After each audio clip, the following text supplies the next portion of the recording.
Excellent. How's it going, everyone? Welcome to the lunch break with John. This is our third installment. Yes, our third installment of this series. Um, so this week we've been going over liberty. What is liberty? Do we need liberty? And now we're going to be talking about anarchy. And we're going to talk a lot about the misconceptions about anarchy for one thing, and we're going to be giving an example of like an anarchist society that actually existed in the world for I think it was 11 years, I believe, before they were dismantled by, you guessed it, a state. So yeah, we're going to give it just a minute for people to start showing up. I see we've got one viewer, which is pretty awesome. Please make yourself known so I can talk to you if you would like to. Let's see. All right. So, misconceptions about anarchy. Uh, Firstly, one of the biggest misconceptions is that that anarchy means communism. Is one of the big ones. That's not necessarily true. There are many schools of thought when it comes to anarchy. One that they all have in common, though, is a stateless society, meaning no rulers, but not necessarily no rules. That's probably the biggest one. Hey, Silly Blue in the house, what's up? So, yeah, as I said, um, anarchy is defined as a stateless society. So, no rulers does not mean no rules. Um, and one of the best examples of an anarchist society would be, and the one I'm going to bring up is the Republic of Pirates, which was the on the island of Nassau, not sure exactly how to say that, on New Providence Island in the Bahamas. So we'll be talking about that in just a moment, and that's the one that I'm going to use heavily. Let's see.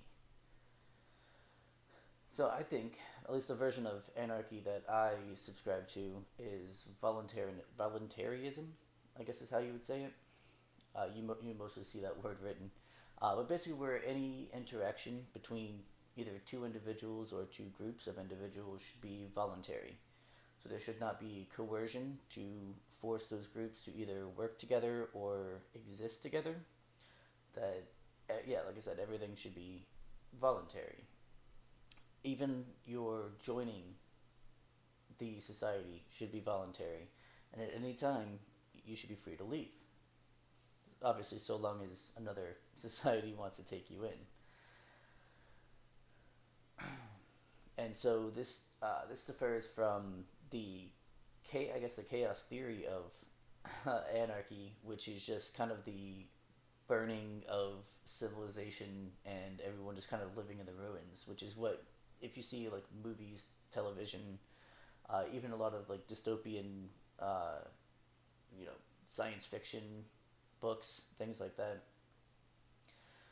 where everything's in ruin and they kind of live in an anarchist society, sometimes cannibalistic, those sorts of things. Very scary is what a lot of people see anarchy as, and this is obvious. I think the reason that people see it that way is because a lot of the time when people are advocating for anarchy, which it does require, if you're going to get to an anarchist state, it does require kind of the destruction of the state. It requires the dismantling of any kind of existing governmental body. And usually in fiction, that is done through war, that is done, through just kind of destruction, rioting, that sort of thing. And a lot of the anarcho communists advocate for that continuously, the actual physical destruction of the state rather than the metaphorical destruction of the state. So that's where we get that from. And then, so let me give an example, like I said before, of an an actually successful, uh, and I would say libertarian even, um, anarchist state, which would be the Republic of Pirates, is what it was called. It was run by, it was a loose confederacy run by privateers turned pirates in Nassau on New Providence Island in the Bahamas for about, yeah, I was right, 11 years, 1706 to 1718. Um, Now, this is what I meant earlier when I said that it's a stateless society, but that does not mean it's no rulers, but not no rules. And in this example of Nassau, they had what was called the Code of Conduct, right, which was something that you agreed to before you could stay there, and most pirate ships themselves had their own they're called the articles, um, which are just rules that you agree to abide by when you step foot on the ship or when you step foot on in Nassau. So you willingly sign, like I said, voluntary. You willingly sign these articles with this code of conduct, and you agree to abide by those rules. And if you don't, you could be marooned or shot, or hopefully a lesser punishment depending on which codes you violated. But most of them were marooning or just being shot. But they were successfully able to run this society based on just this code of conduct, which I'll get to more specifics in a moment. But what they managed to do was bribe the English governor there on at Nassau with tons of treasure and even a ship, and they were kind of able to get him to completely leave them alone. So while he was nominally in charge, he didn't do anything, and the pirates kind of ran everything on their own. um, but yeah, so there were no real like laws. It was just kind of a treat each other with respect. Uh, don't steal from each other, and that sort of thing. Even fighting was frowned upon. You probably wouldn't get shot or marooned if you were fighting someone, but if you were out there murdering people, yeah, that would be an issue. And it ran very successfully, and they actually got very rich. Now, a lot of it was due to, of course, piracy, which in a libertarian society is not okay, right? That's still theft. Um, but this is the best example that I have, at least, of probably the most libertarian um, society that has existed on this planet. So that's what I'm going with. Let's get to, yes, the code of conduct. Let's see.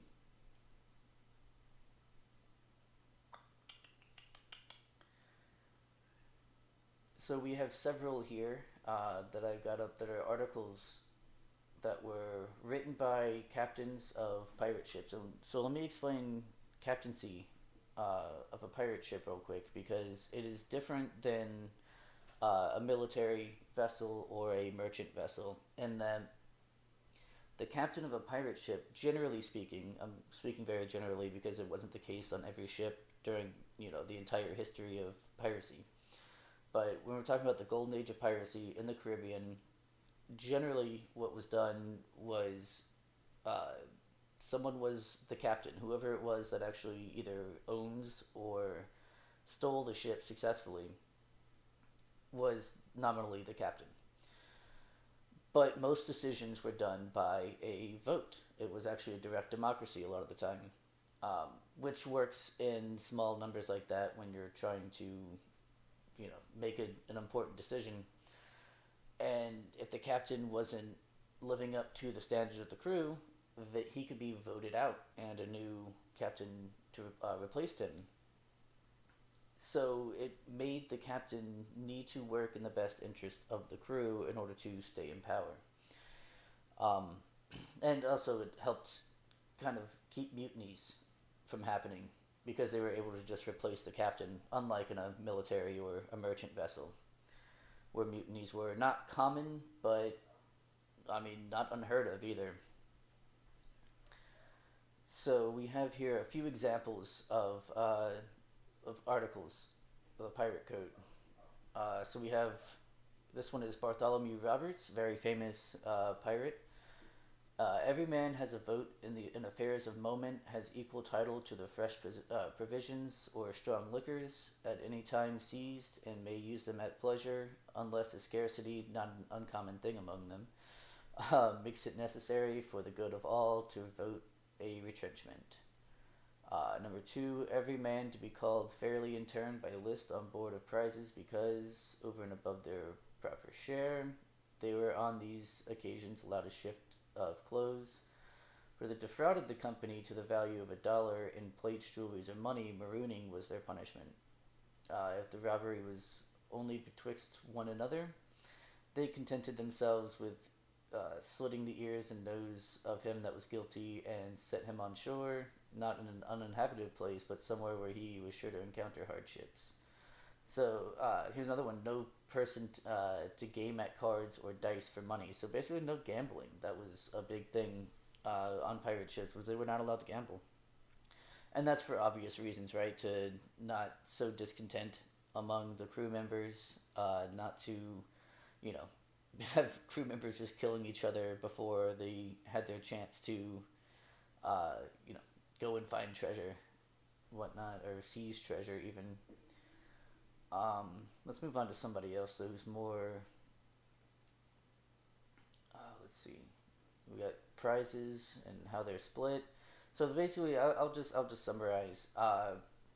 Basically, they you all signed a paper saying I understand that I'll receive X amount of share based on my position on the crew, and that's what you got, right? So these are basically the whole point of bringing this up is these are rules that were created in order to keep the peace, but there wasn't a state above you that was telling you how everything should go, regardless of your consent. The point is that you are consenting to all of these rules, and you have to abide by them, or you've signed away saying, yes, if I break these rules, I understand what the punishment for it is.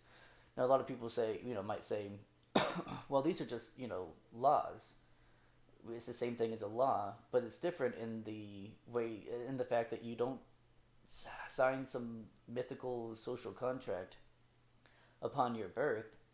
This is an agreement that you enter into voluntarily. And that's the main point of my entire argument when it comes to anarchy. Everything is voluntary, right? Every interaction you have, everything that you buy, um, everything that you sell, everything is just between you and the other person. There's no need for anyone else to be involved. And that's how they did it back then. And so, let's see. Yeah, that's how. So, hang on one sec. That's getting annoying. All right, I really don't need the headphones anyway. But let's see. Let's open it up to the chat. Anyone been saying anything? We've got Seawall showing up, riding into the chat on his half track. Fair enough. I'm glad it came out of the shop all right. I assume it's working. Ed's asking, have you ever played Sid Meier's Pirates? I feel like you'd be able to impart a lot of knowledge while streaming that. I've actually not played that one, but I have played a game that's very similar to it, and in my opinion, better. Port Royale 4 is the one that I've played, but I think 5 has come out. Yeah. I think 5 is out. I'm not sure. But yeah, I played Port Royale, and that one is amazing. I would actually, that's probably a good idea to stream it. And I want to stream some games, especially some historical games, but I don't think my computer can handle both the game and streaming, and I don't have a second monitor, so I think that would make it harder for me to read chats and whatnot. So perhaps. Tropico 2 is also another pirate game. I actually have Tropico 4, 5, and 6. I don't have 1, 2, or 3 though. I've never played those. But I played Tropico 4, 5, and 6, and I own all three of those. And yeah, they're excellent games. They're more city builders though than they are like pirate games. So there is that. But yeah, I would love to do some historical game streaming because I do think I would have a lot of I'd be able to impart a lot of knowledge, as Ed was saying. Let's see, let's see. So yeah, if you want me to, if you want me to stream games, let me know. I'll try and figure out something to make it work. I'll do a test, you know, some kind of a test stream at some point. See if I can make it work. Uh, See who else says yeah, but pirate themed. I think it's more like Caribbean Banana Republic themed than it is pirate themed because it brings you all the way through the modern age. Stram games, yeah, do it. All right, yeah. Well, we have a stream tonight. Maybe I'll do we have normal generational gap streams tonight, so maybe I'll do a test stream either later in the afternoon and yeah, not Tropico too. Um, either like yeah, either this afternoon or tomorrow perhaps. I don't know. I'll see if I can make it work. Tropico was Pirate Cove only. Oh, okay. I didn't realize that. Yeah, I've only ever played 3, 4, and 5. No, 4, 5, and 6. Sorry, 4, 5, and 6. Vice President elect Sasson is here. She isn't Sasson a she? I can't remember. Sorry if I'm using the wrong pronouns. But he and or she says what up. Yeah, just doing a stream about anarchy and the fact that we don't need a state to tell us, what to do, how to do it, or we don't need someone to steal our money when we can freely give it as part of wages. Which, speaking of, Stede Bonnet was one of the famous pirates that was around that time, and he was called the gentleman pirate because he was brought up in a fairly fairly wealthy family, and so he got a lot of education, unlike most pirates. He was well learned, and he was probably, if he wasn't the first, he was one of the first pirates to implement a wage system aboard his ship. So instead of people getting paid only when they successfully captured a ship, he offered them wages whether or not they were successful. So that actually was enticing to a lot of people to become to go on be a crew member on his ship, because obviously, yeah, you can be out there for weeks and not see another ship, and so on his ship you're still getting paid no matter what. However, you do forfeit your share of treasure if you do successfully capture a ship. But a lot of people were okay with that. Like, hey, I just need money, and that's why I'm here. I'm not here to get rich. I'm just here to survive. So yeah, he was actually innovative in that case. Vice President elect Sussin says, "Yes, I'm a girl. I don't catch the night streams popping in on lunch break." That's the point of this show. This is lunch break with John. So yeah, feel free to eat your lunch and listen. So, if we have any questions or any concerns or you know uh, low blows, anything you want to cheap shots, anything you want to talk about on the chat there, because I think I kind of made my point about the about anarchy and its misconceptions of being just chaos, right? So let me try and add a little bit to that actually. Um, about anarchy being just chaos.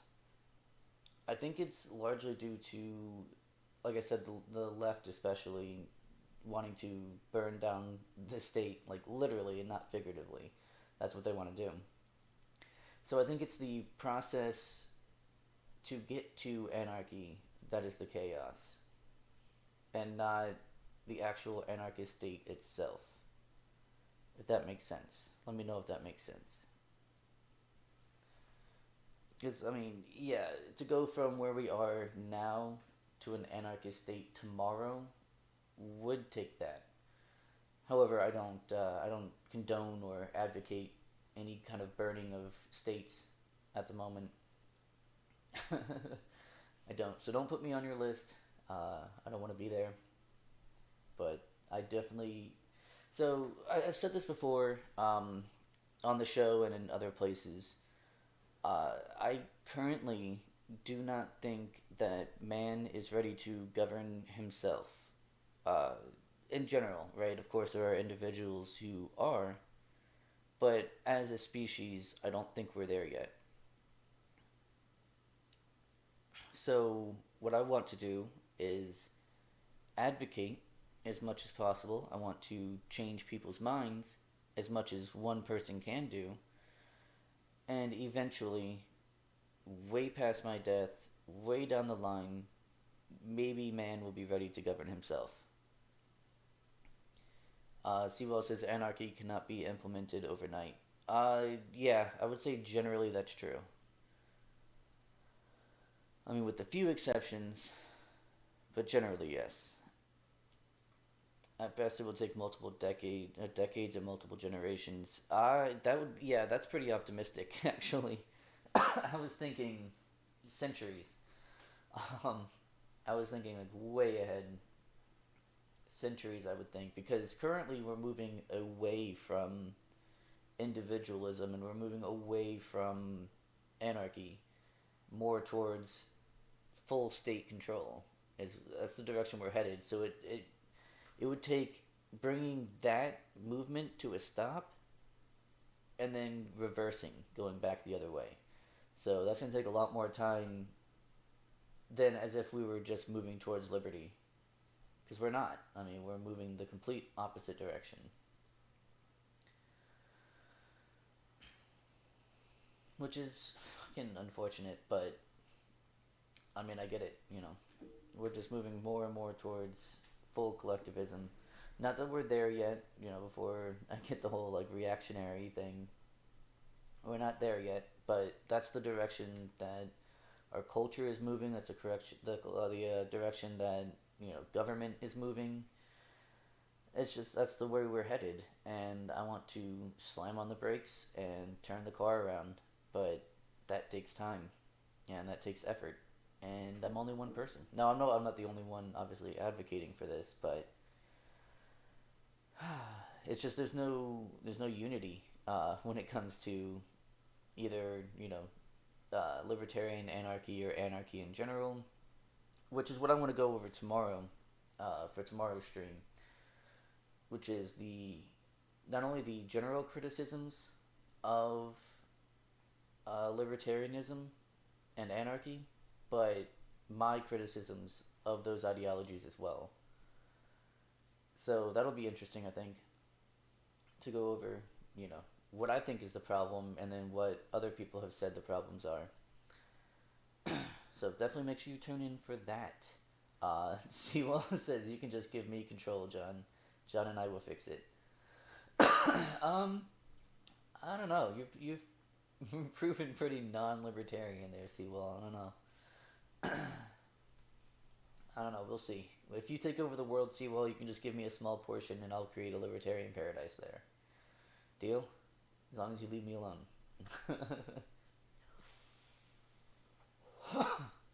But with that, I think we're pretty much done here. In summation, chaos that comes from an anarchist movement is usually just due to the process that it would take to get to anarchy, but not from anarchy itself.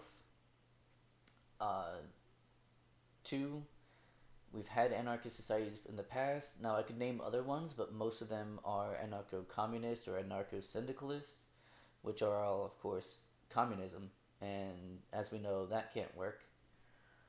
Um, and then yeah, I think that was about it, right?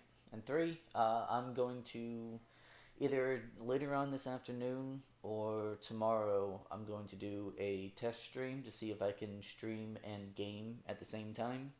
See if I can figure out how to capture my, I have to figure out how to work OBS basically in order to do gaming stream.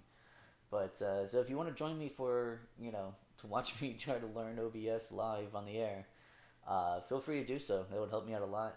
Knowing what you guys are seeing versus what I'm seeing, that would help me out a lot. Don't forget tonight at 9:30 p.m. Eastern, we have our Shooting the Shit episode on this channel. So if you haven't already, like and subscribe so that you'll know whenever we get, whenever we have a stream coming.